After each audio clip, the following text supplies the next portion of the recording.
Tell me when, Zach. Okay. Good evening and welcome to Book Passage. My name is Allison Bainbridge, and it is my great honor to host this event with our authors in celebration of Amy Bowers Cordalis' new book, The Water Remembers: My Indigenous Family's Fight to Save a River and a Way of Life. We are thrilled to welcome Greg Sarris, author of The Forgetters and the soon to be published The Last Human Bear, who will be in conversation with Amy. We gratefully acknowledge the Native peoples on whose ancestral homelands we gather, as well as the diverse and vibrant Native communities who make their home here today. And I was informed that it's the Coast Miwoks whose land we are on. So I introduced Julie Noiscat recently, and I didn't say it correctly, so I'm glad I got it right today. So for the members of, sorry, hold on one sec. Um, okay. This book is a moving blend of history and memoir and activism. It is a multi-generational memoir of Indigenous resistance, environmental justice, and a Yurok family's fight to protect their legacy and the Klamath River. As we honor Indigenous people this month, I just want to thank Amy and Greg for their incredible storytelling.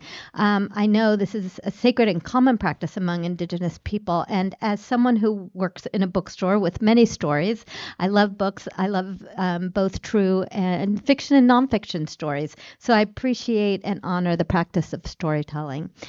Amy is a mother, fisherwoman, attorney, and a member and former General Counsel of the Yurok Tribe, the largest tribe in California. Greg is an accomplished author, university professor, and tribal leader, currently serving his 17th term as chairman of the Federated Indians of Graton Rancheria. He lives and works in Sonoma County.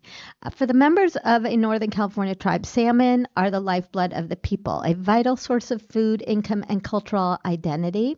When a catastrophic fish kill devastates the river, Amy is propelled into action, reigniting her family's 170-year battle against the U.S. government. Her work on the Klamath Dam removal proved so vital and successful that almost all of the water is restored to way beyond everybody's expectation. It was so successful. So far, collective efforts have replanted 19 billion native seeds within the former reservoir area, and projects are underway to restore 20,000 acres of spawning grounds. Work will continue through 2028 and beyond. Please give a warm welcome to Amy and Greg. Thank you. All right, thank you. I think, well, I have a big mouth, um, you probably can hear me. But I just want to start by first of all saying it was so exciting to meet Amy. As a California Indian, we kind of have our own thing about California Indians because, everybody else is all about Plains Indians, and we have very distinct cultures. We're not a powwow culture. We have very specific cultures that we're still practicing today. And when we read Amy's book, a wonderful book, those specific cultures had so much to do with who she is and what influenced her and kept her going. It wasn't a generalized we weren't on Pinot horses chasing buffalo. So and as I jokingly say, I said in the green room, nobody knew there were California Indians until there were casinos. The truth of the matter is there were more indigenous people right here than there was anywhere else in the New World outside of the present site of Mexico City, which was the Aztec capital. Speaking every language family found in the entire New World is found here. Pomo, or a Hokan language, is found in Oaxaca, in Mexico. People don't know that. Our story hasn't been told. So first and foremost, Amy, I just want to thank you for telling the great story that you told, talking about who we are. And if we're erased, we're not in a position to heal ourselves and or the land or the river. And you did all of that. So thank you. I want to kind of just start by reading a quote from the book, and we'll get in there. I told Amy that I didn't bring my book in because I was very embarrassed. I was a professor for many years and a nerd. So I had the book with all the Post-its all over it. And if I walked in with that, she'd think, "Oh my God, what's going to happen?" So Amy, yeah, she's going to get grilled. She's an attorney and I'm a professor, not a great mix. Or we talk too much. But in any event, this is again the water remembers, and Amy writes, the lessons from Klamath Dam removal are critical now because the relationship between humans and nature is out of balance across the planet. Klamath Dam removal proves that humans can work with nature to create a thriving future on planet Earth. Well said. In this book, you provided a blueprint for those lessons, predicated so much on your Indigenous culture and personal experience of that culture. Could you tell us, first and foremost, a little bit about the history of the tribe, where you are from, and then we will have a context to understand what motivated you? Well, thank you, Chairman. Ayakui, Neknau, Amy Bowers Cordalis, Nuwak Rekwoi, Numite Wa, Waklau, Waklau, Waklau. I first, before I answer the question, want to say thank you to all of you for coming tonight. It's wonderful to see you all. And the book was just released last Tuesday, so all of this is like so exciting to me and to be here in community with you all. And I also, in this day of age of media and constant like electronics and things, it's so nice to be in a bookstore, right? Like sitting here together in the present. At Yurok, we have a myth about how the sun and the moon are lovers and that the day is their baby and it's the present. It's their gift to us. And so we all have to remember to be here in the present and celebrate that gift from the sun and the moon. And so I really feel that here with all of you. So thank you so much. And Chairman, thank you so much for being here. I know that you have a very busy schedule. And so I'm very grateful for your time. The most important thing today was to be here tonight, Amy. So Oh, thank you. And wow. again, thank you all for coming. Thank you for caring. Thank you for reading. Yes. Yes. Thank you for reading. Yeah. So the question was talk about the culture and the relationship to the river. Um, Here's where I will start. So you rightfully pointed out how California was so heavily populated by indigenous peoples pre-colonization. But by 1910, over 90% of California's indigenous population had been slaughtered. There was a genocide. Um, my family and some other Yurok families, Karuk families, Klamath tribes families, Hupa families along the Klamath River, some of us were lucky enough to survive that. And, there's 10% of the population that remained, and even a smaller percentage of California Indian people remained in their homelands, but we were one of them. And so I wanted to share that because we were never relocated. Yurok's Aboriginal territory spreads from way northern California, about 6 hours north of here, and that is still California, but just below the Oregon-California border on the coast, and then goes up from the Klamath River in the mouth up into that first kind of coastal range, which is our high country, we call it, our sacred lands. And we lost a lot of our Aboriginal territory, of course, through colonization, but we were able to secure a reservation a mile on either side of the Klamath River from the mouth, where my family's from, up about 45 river miles. And because we still had access to our lands and our waters, we were able to continue our fishing way of life, but we had to fight for it, right? We had to fight for it, and I go into that history in the book. But the Klamath River is and still and was the lifeblood of our people. And everything we do in some shape or form revolves around the Klamath River. Still to this day, we, when we're not just fishing for salmon, we are cleaning nets or repairing boats, or we are smoking salmon in our smokehouses, or we're cooking salmon, or we're eating salmon. Even on this trip, I brought some smoked salmon because I was like, I'm gonna need this, keep me going. And then you talked about our religion too. We have our religion is all about world renewal, and I talk a little bit about that in the book. Hi, Mark. Hey, it's okay. I know. Hi, Lily. All our friends. But it's all about world renewal, and it starts with something that I think is important as California Indian people.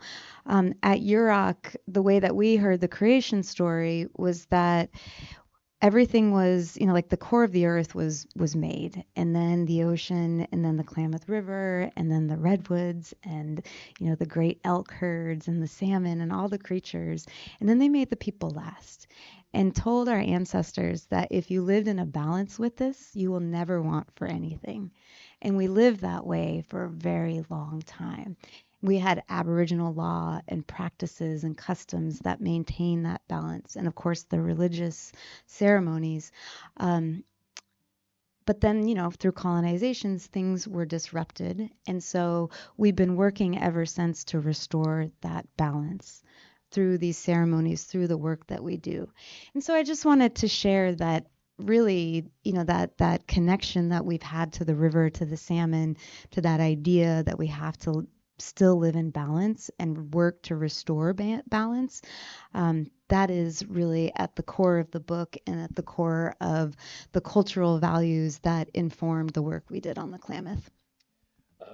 Thank you, Amy. Well, it's amazing when I sit here with another Indian person, I hear stories. I go, well, let me tell you our story. Let me tell you this, or let me tell you that. But there's another thing that, again, you talk about the genocide. I think we just have to mention that, not to shame or do anything.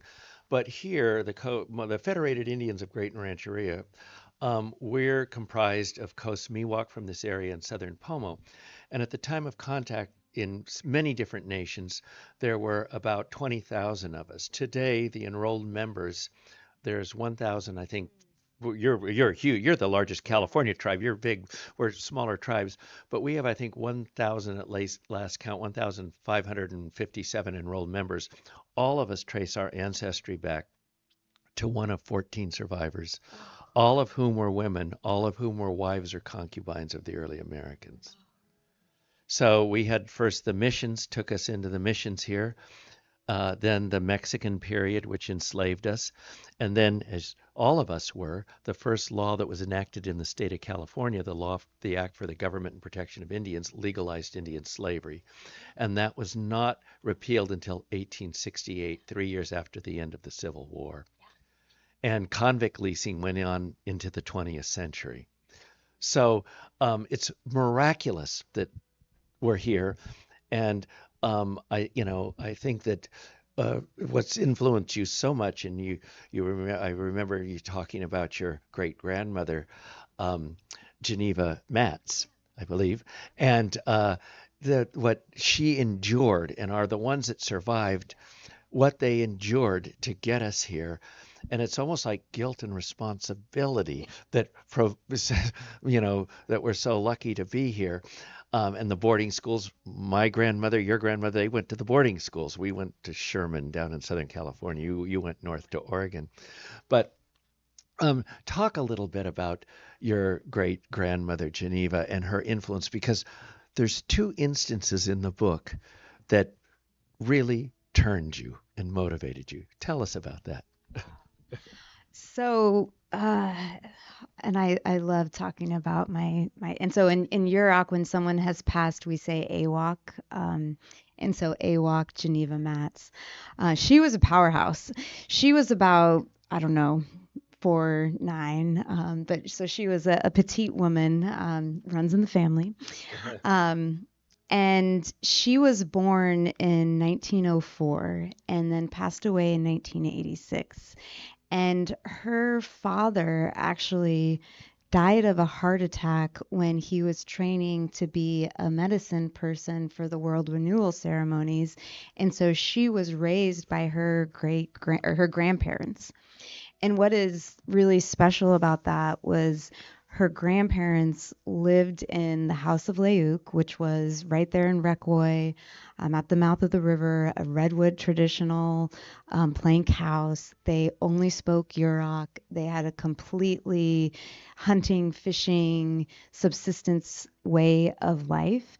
And so she learned all this about Yurok culture from people who had lived it. That was all they knew.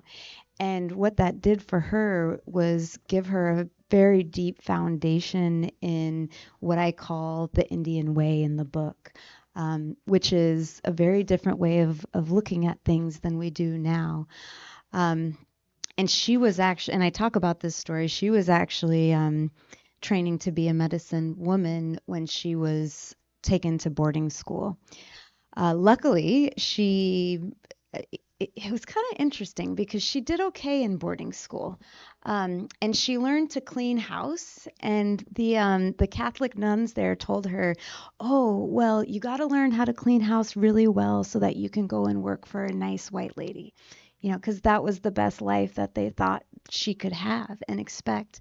But instead of going to do that, she went back to the reservation and she met my great grandfather, who was a Talawa man.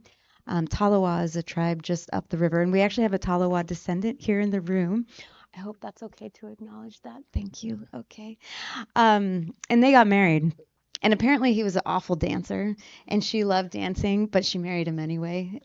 Something else must have been good about him. Yeah. Well, apparently he was tall and handsome. Okay, So that'll do it. Yeah. And this is all in the book too.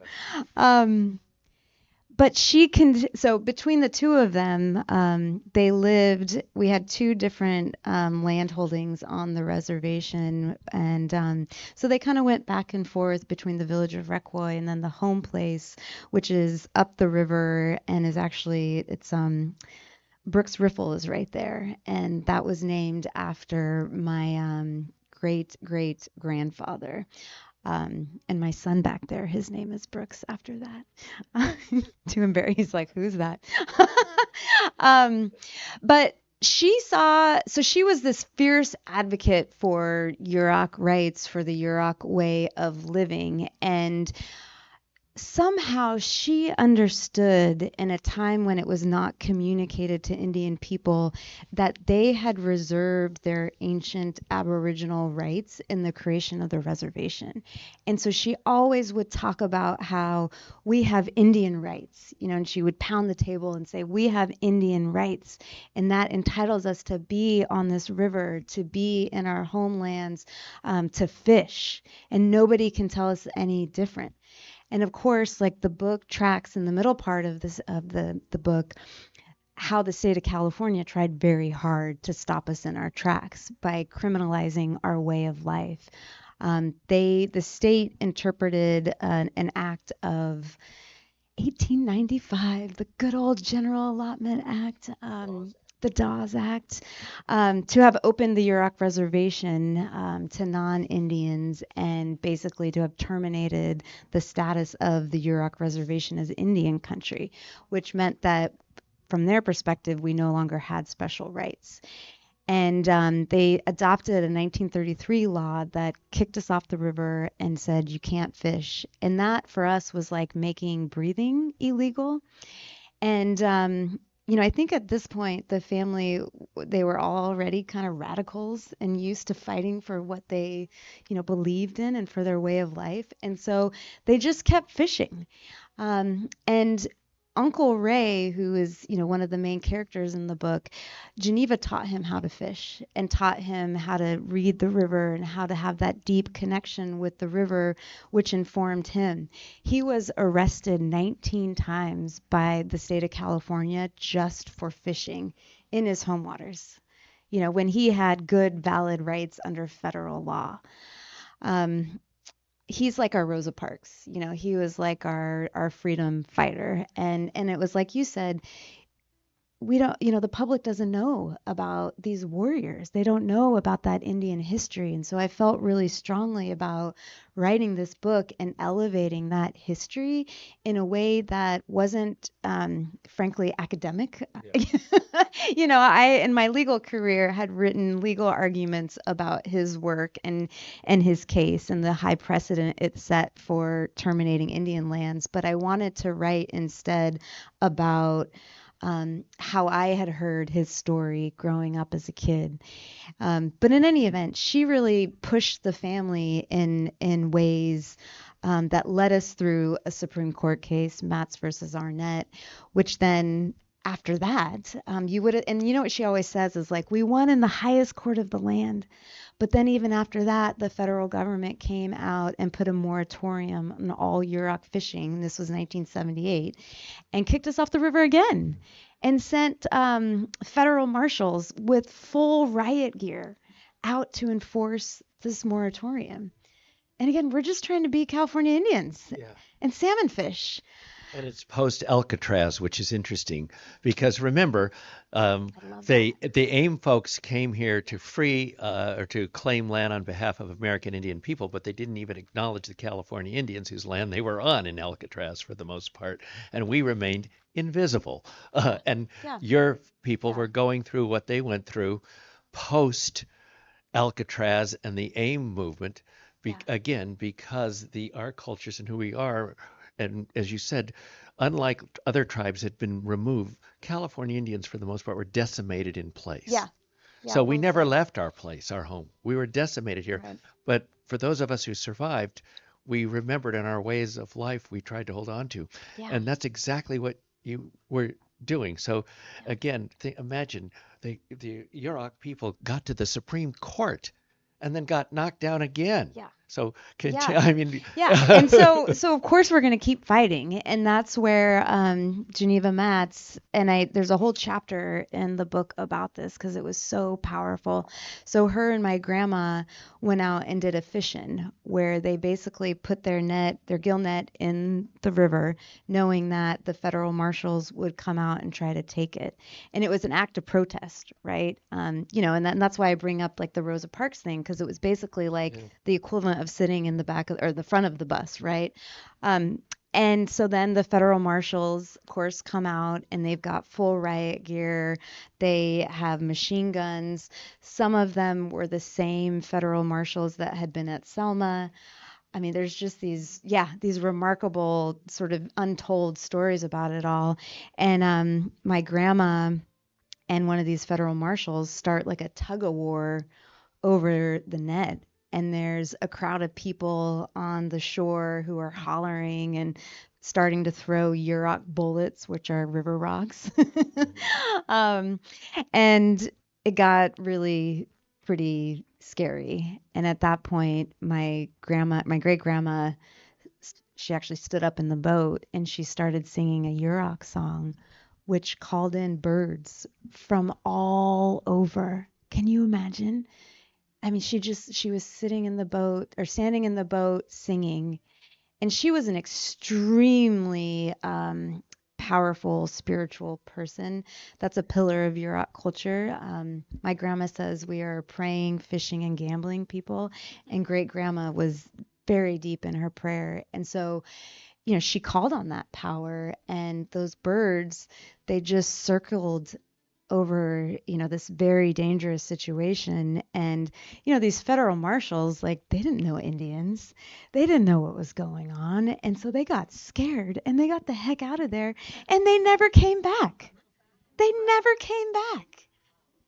Yeah. And so the spoiler alert, the end of that chapter, and I think one of the last lines that I write is, my great grandma had protected us through her Indian way and not the Supreme Court. Yeah. Yeah. And that, again, I want to come back to that, to your experience of Geneva, but that reminds me of the story of my own people at the Kashaya Reservation. This is shortly after AIM, and my cousin, Annie Marufo, was married to Richard Oakes. And they lost a child down there. But anyway, the federal marshals were coming up to the reservation, way up. You know, reservation roads are like government promises full of holes. There's just no way to get up there. But that's an Indian joke. Yes, she knew what I meant. But anyway, they're driving up there, and they came to arrest us and harass us, and it was like 10 o'clock at night, and our great leader, S.E. Parrish, came out, and she just started singing there, and it was the same thing. It scared them to death. They didn't know what this was, and everything got still, and then the birds, the owls started going and everything like that, and they got very frightened and didn't know what this was. And then, as my great aunt Susie used to say, see, this Indian business is kind of kooky, ain't it? And the non-Indians get very nervous with this kind of thing. But yes, but you were on the river, and during that horrible fish kill, which I love the way in which you interpreted something awful, that the fish sacrificed themselves. But that moment, that was the first moment that, while you grew up fishing, as you couldn't help but doing that, though, in your family. But that was, talk about what happened then and then once after with Geneva, because that, and the wonderful thing about your book, it's not academic. It is, in fact, a form of oral storytelling where you mix, your book becomes what you advocate about place, religion, the admixture of all these things.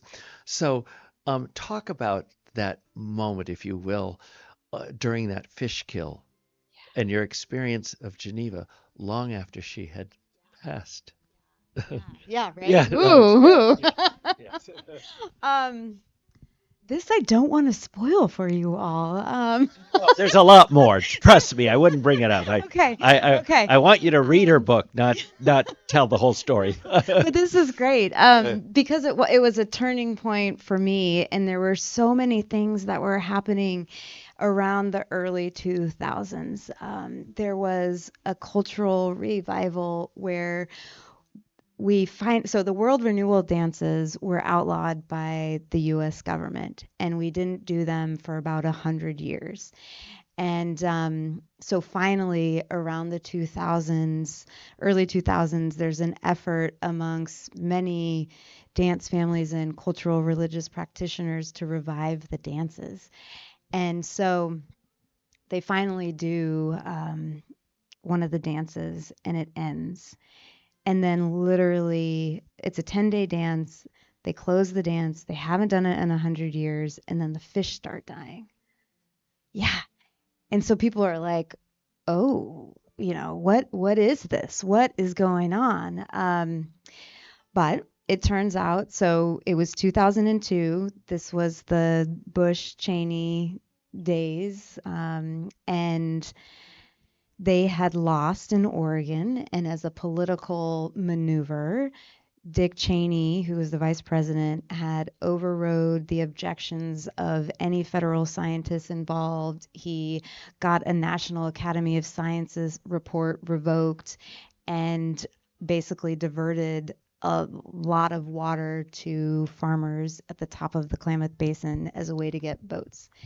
And the result was the largest fish kill in American history on the Yurok Reservation. There were over 70,000 adult salmon that died. And, you can imagine as salmon people and people whose whole responsibility, whole duty to be on this earth is to take care of salmon in that river, we felt like we were under attack. We saw it as an act of really ecocide, right? The killing of a species that a culture is so dependent upon that it actually ends up harming them as people. And so I'm witnessing this. I'm home. I was in college at the time, and I'm home, and I'm witnessing the dead fish. I'm in a boat. I'm looking at this all. I'm working for tribal fisheries at this time as a fish technician. The salmon are like, their bodies are literally they're dead, right? They're these dead corpses that are like They look like zombies, like zombie salmon, but they're circulating in this eddy. They're lining the banks of the river. It smells like a war zone. And I swear in that moment, Great Grandma Geneva came to me and I got chills. And it was like she just said, "You've got to go fight." And then my next thought was, I'm going to go to law school and try to prevent this from ever happening again. And so that's what I did. And what's remarkable about how that all happened was the fish kill was such a tremendous ecological collapse that it launched the Undam the Klamath movement, and it launched a whole new generation of Indigenous peoples from the Klamath into the fight. But also it launched allies, good people, NGOs, state, federal scientists. It touched everybody's hearts, and it moved us in a way that enabled us to really get momentum towards dam removal when everyone thought we were crazy. A dam removal of that size had never been done. It would be impossible. It's just not one dam. It's four because it's the largest dam removal project in history. And so at that time, and this is like, early 2000s, people are just like, no, that's not possible. So those salmon, they gave their lives to let the humans know things were really out of balance, and the humans responded. Yeah, which is a wonderful thing. The whole essence of renewal, right? The whole essence of renewal. Incidentally, just show you kind of an Indian way of thinking, and I won't make much of this, but Amy's book comes out, and Dick Cheney has passed away just 2 days ago. Yes. So, I've been in my book universe. yeah. I did not know that. Yes. Yeah. 2 days ago. Yeah. 2 days ago, Amy. We'll leave it there, but that's how Indians kind of think. You just did a mic drop. I know. Oh, wow. Yeah, so this whole time. But let's think about one of the wonderful things, though, is what you're just starting to allude to, the way in which different people, and this is the model ultimately, because you write about this, and I think most of us who've been active and working on things, we realize we're all here, Indian and non-Indian. I mean, I'm half non-Indian. And so, of course, when older people say, "Oh, the white people should go back to Europe," I say, "Well, then cut me in half." But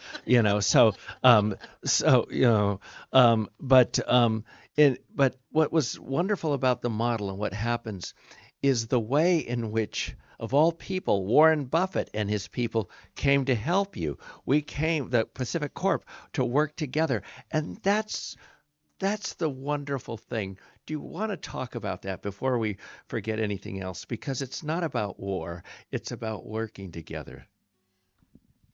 And I wouldn't say he came. I would say that we drug him and pounded down his door. And really, it was the work of the grassroots Indigenous folks from the Klamath who went around the world protesting at Berkshire Hathaway Pacificor stakeholder meetings.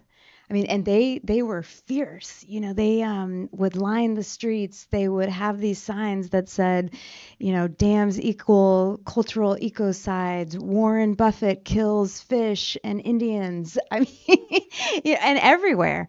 And they got people's attention, and that really helped us raise awareness about how harmful the dams were to the river and to our cultures.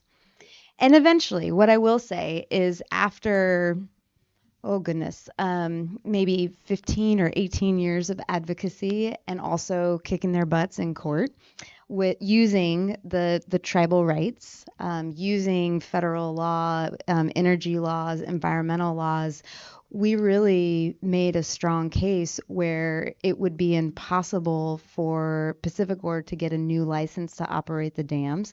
Trap them in a way. Yes.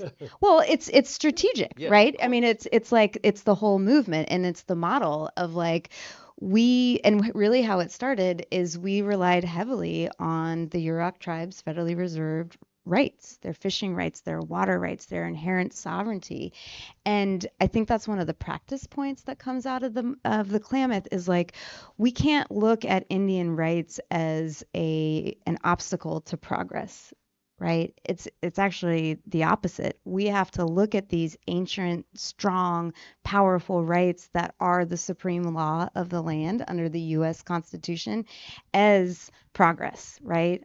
Because they're so powerful in our legal system and our democracy that they have tremendous um, potential to motivate change and create change.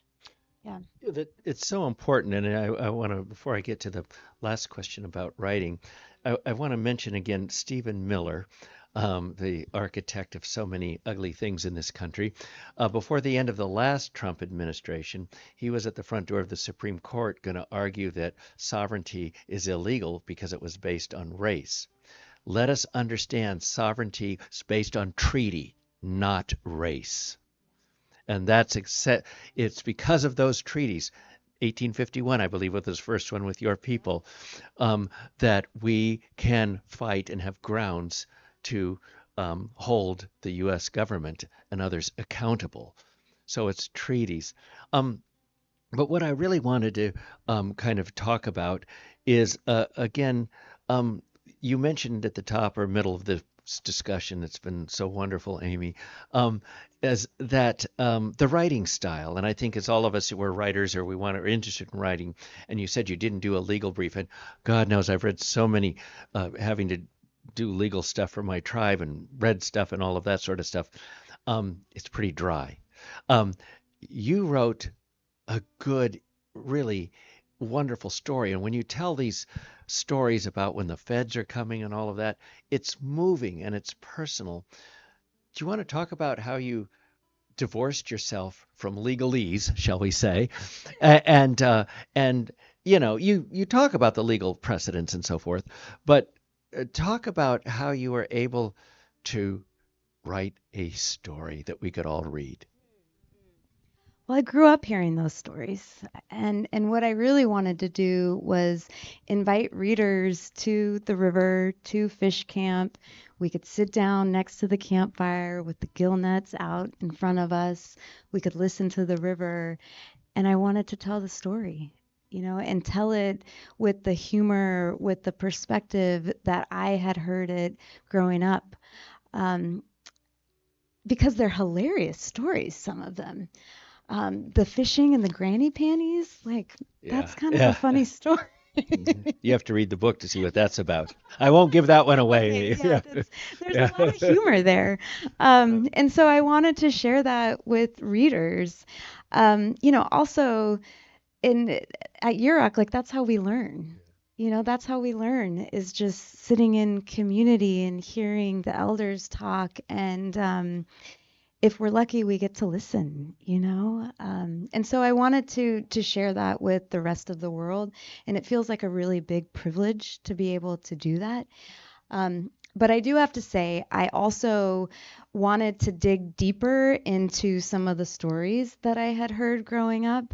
The moratorium that I spoke of earlier in the feds, that one, also Uncle Ray's. His house was raided by state and federal officials without warrants over and over and over again.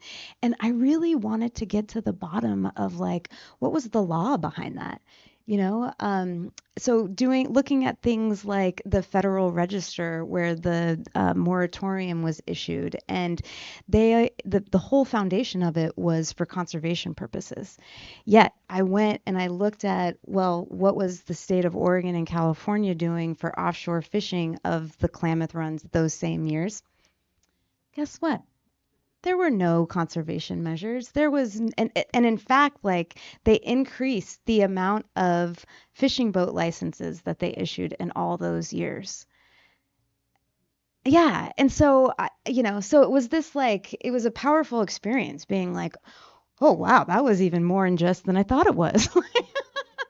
So the book really is sort of a merging of these stories that I heard growing up, the law, and then the other gift that my family has is an oral historian came and did these long interviews with members of my family in the early 80s, and there were these long transcripts of them. And one of the reasons I was able to write the book with, I tried to like set each thing in an experience. And one of the reasons I was able to do that was because I had these oral transcripts where, Geneva or Ray or even Grandma Levina would tell these stories with great detail. And so I was able to include that in the book. Yeah. Well, I'd be remiss if I didn't mention something, and my elders and my aunts would be very upset with me. Um, the power of women in our cultures. And women had as much, if not more, power in our cultures than men. And so much in terms of the religious activity and all of that. And we've been talking a lot about the women who've influenced you, and I'll let you say a moment of that. But I have a great story with my aunt. When I was getting a PhD at Stanford, they all wanted to know about Indians. So she would go down there, and I remember, and a student said to her, "Is it true that the Indian women follow behind the men?" And she said, "Yes, we do. We follow about 10 steps behind. We say, go left, go right, go straight ahead." And that kind of sums it up, I think. uh, so, but um, yeah, so, uh, and of course, what was her other great line to other women? Never let a man hold anything over you but an umbrella. So, in any event, listen, if anything more you want to say, I love the fact that you mentioned and used angelica, because we use angelica. That's a very sacred herb for us. And by the way, only certain people can dig it. And then there's the female root and the male root, and who's going to use that? And our Indian people, our doctors, Mabel McKay and Mrs. Parrish, they use that very much. In fact, Mabel used to smoke it in a pipe while she was before she doctored and would take the diseases out of a person's body. But when you mentioned that, I said, see, that's California Indians. We have so many things that overlap. So, yeah. That's beautiful. Yeah. Well, a couple things. And since you talked about angelica root, that's a root that we burn, and it carries our prayers up to the Creator, but it's has medicinal properties. It's very sacred. And so through Klamath Dam removal, the lowest dam on the river was 190 river miles upriver from my village. And growing up, my only interaction with that part of the river, was to go and see the dam, and everything was, blocked off. There were gates. You couldn't get close. But you just looking at the dam, it just looked like it was hurting the river. It almost looked like the river had like a bone sticking out of its arm, and you could just feel it being hurt. And so now, last year we removed the 4 dams. The river has reconnected. It is free again. And we are starting to have a new relationship with that part of the river. And one of the things that we discovered was right next to Iron Gate Dam, there's huge angelica plants. Not surprising. Like it was just watching over the river the whole time, saying, I'm here for you, and this isn't going to last that long. So it all comes back together. And I guess just a few closing points about Klamath Dam removal. Nature-based solutions work. What we're observing is the river is recovering in rates that no one expected. Klamath Dam removal was studied this way and that way for 20 years, and the brightest scientific minds analyzed the potential, and the river, the salmon are just surpassing all of those studies. It's remarkable. The river, almost instantly after the dams coming out and the reservoirs being drained, it got fiercer. It's cleaner, the water is colder, it's clear, the algae isn't present, and you can just feel the life force of the river like just coming back with a vengeance. It's remarkable. And then the salmon are responding in ways no one expected. As we speak right now, there are salmon that went past the dams, past two more dams that are still in that have fish passage, past Upper Klamath Lake, and into tributaries about 250, 300 river miles up from my home village.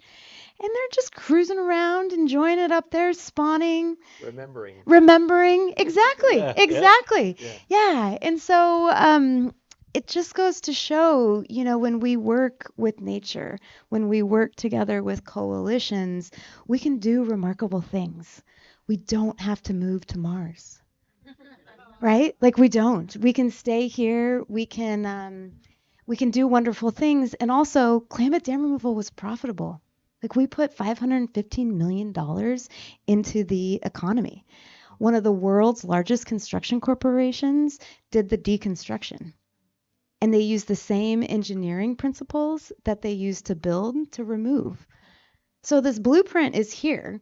We can do it. And that's why I felt so strongly about writing the book in this moment, because really the story, the history of it, in many ways, it's the antidote to the current political and environmental crisis.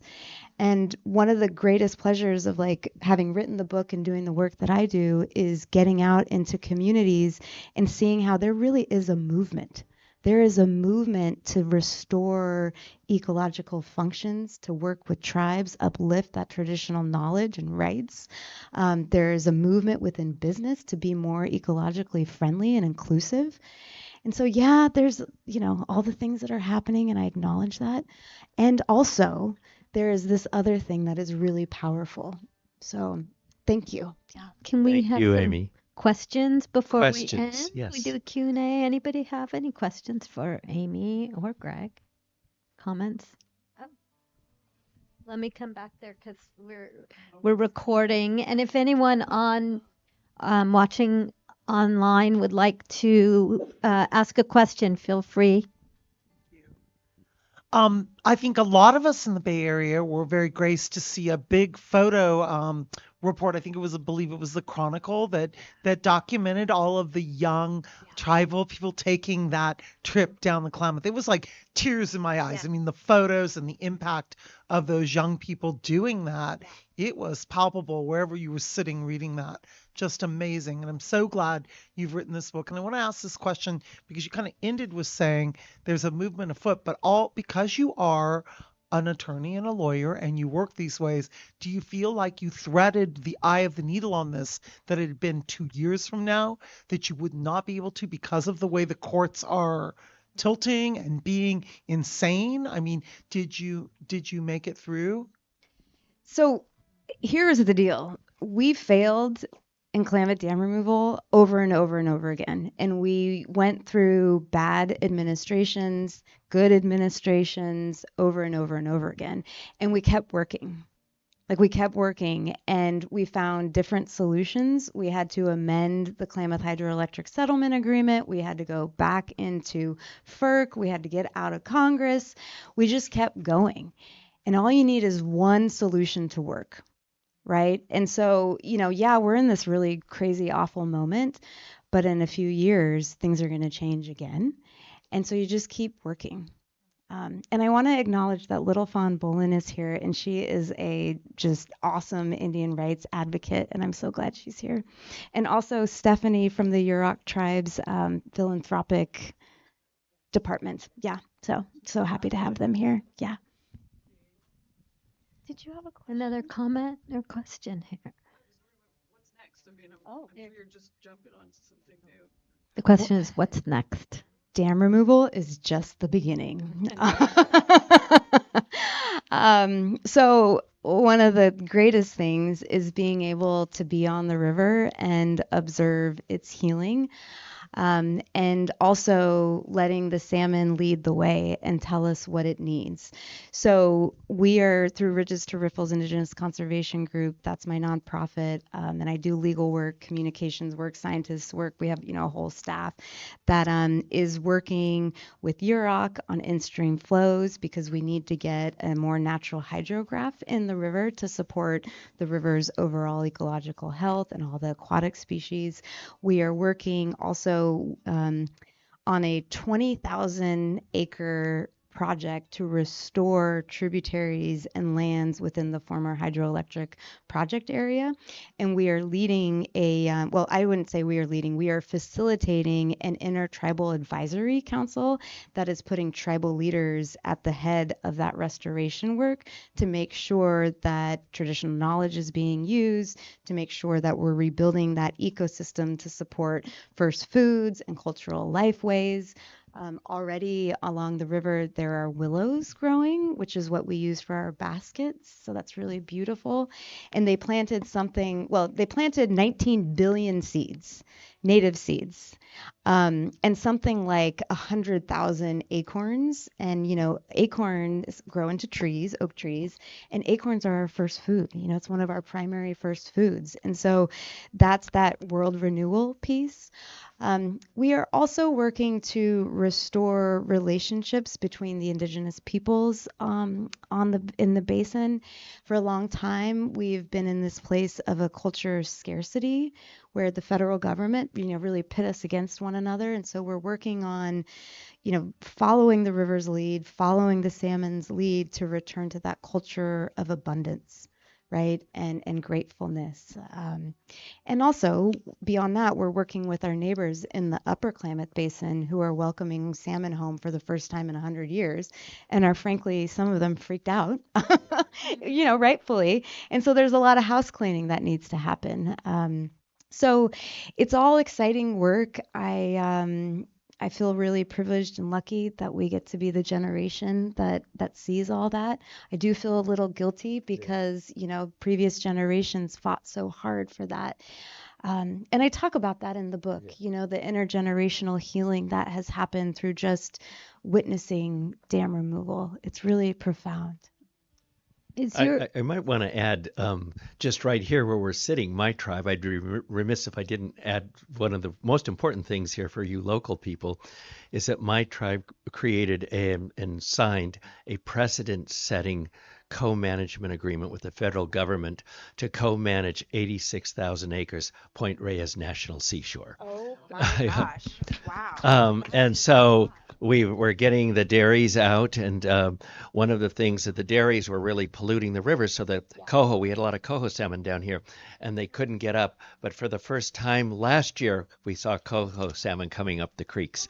So we're doing that. We also, Western Rivers Conservancy, land back 460 acres at Dillon Beach that includes the estero there where a couple species of fish live nowhere else there. And so we'll be able to restore that and keep those going. And fourth, regional park co-management agreement in Sonoma County, our Sacred Lake, Tole Lake Regional Park, 4,000 acres, which we co-manage.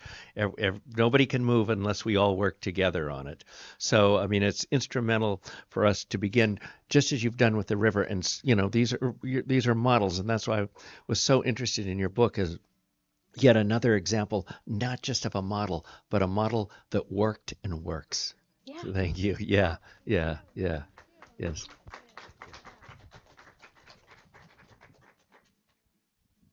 I'm interested in the difference between the Miwok Council and the Grayton Rancheria. Are they? All right. Well, okay. So that's, thank you for asking that question. The Federated Indians of Grayton Rancheria are the legal descendants of this territory. We are the ones that were put on the rancheria. We are the ones whose ancestors were on the census. Now, again, through the way the government works, so we have all the federal rights, state rights here when it comes to the land and so forth. law requires, NAGPRA laws require that you must come to the federally recognized tribe or the federally recognized tribe of whose territory you're on. So it has to be the Federated Indians of Great Rancheria. Now, there are splinter groups, people, let's say, for whatever reason, didn't get in the tribe or left the tribe earlier that aren't on the rolls. There's a few of them who've created an independent council. They're not the recognized people. I mean, they may be Coast Miwok, and if I really believe that we should share. I mean, my tribe gives $3 million to the tribes that don't gamble in our area, that are remote, that are close. But and if I had my way, I'd let more people open the doors. But, contrary to popular opinion, I'm not Saddam Sarris. It is a democracy. And so there's other people, the council. But so there's a splinter group of just a few people who, for whatever reason, aren't in the tribe and have created this little group here, but they're not a legal group or a legal representation. It is the federally acknowledged tribe that has rights according to the treaties with the federal government to oversee the land you're sitting on.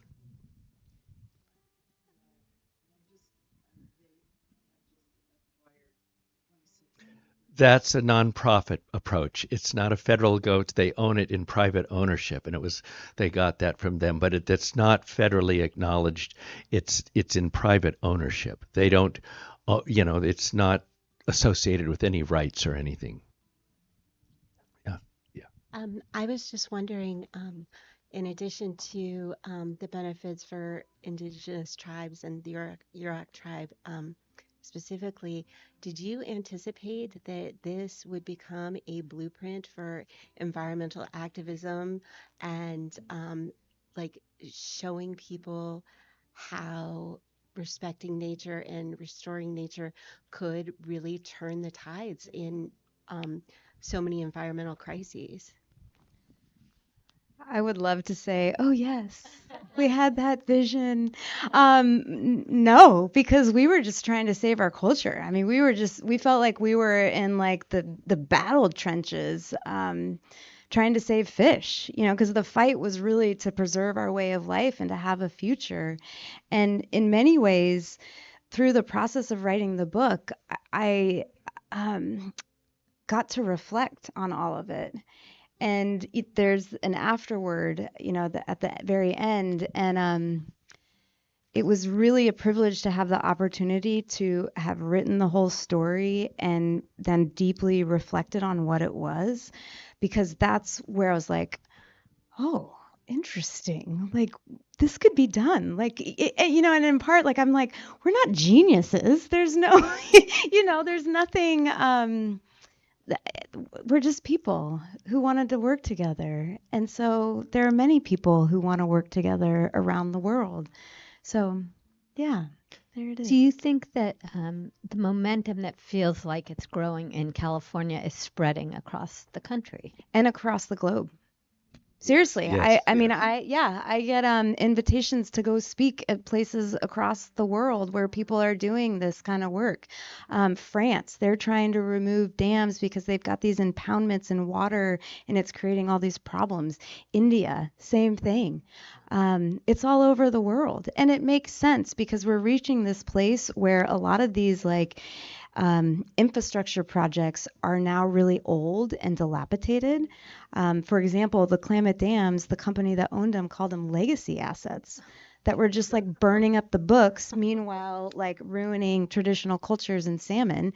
And they're not unique. That situation is occurring around the globe. And so really it's like, it's time to clean house.